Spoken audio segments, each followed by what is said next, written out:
جرمنی کے دارالحکومت برلن میں پاکستانی سفارت خانے کے عملے سے پاک جرمن پریس کلب کے ممبران نے ملاقات کی۔ مہوش خان کی یہ رپورٹ دیکھیے۔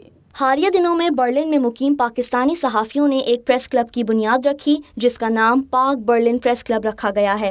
پریس کلب کے ممبران نے وہاں موجود پاکستانی سفارت خانے کے عملے سے ملاقات کی، جن میں پاکستانی سفیر جوہر سلیم کے علاوہ سیکنڈ سیکریٹری وقاص علی اور تھرڈ سیکریٹری علی رضا بھی شامل تھے۔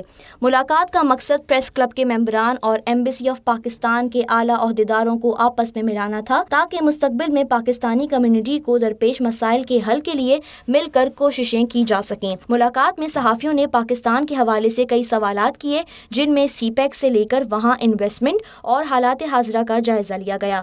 صحافیوں نے یہاں پاکستانی کمیونٹی کو درپیش مختلف مسائل کے متعلق بھی بات کی۔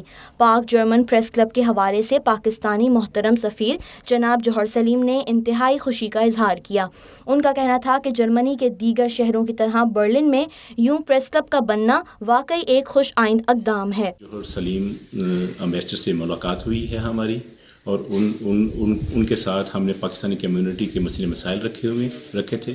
پاکستان امبیسی میں جناب سلیم جوہر صاحب سے ملاقات کی اور پاکستان کمیونٹی کے مسائل پر بات چیت کی، جن میں انہوں نے ملکی اور یہاں پر کمیونٹی کے مسائل کو حل کرنے پر یقین دہانی کرائی۔ پریس کلب کے ممبران نے بھی اس موقع پر خوشی کا اظہار کیا۔ ان کا کہنا تھا کہ یوں اب ہم مل کر مختلف امور و مسائل کے حل کے لیے بہتر حکمت عملی تیار کر سکیں گے۔ Mahwash Khan, voice of South Asia, Berlin, Germany.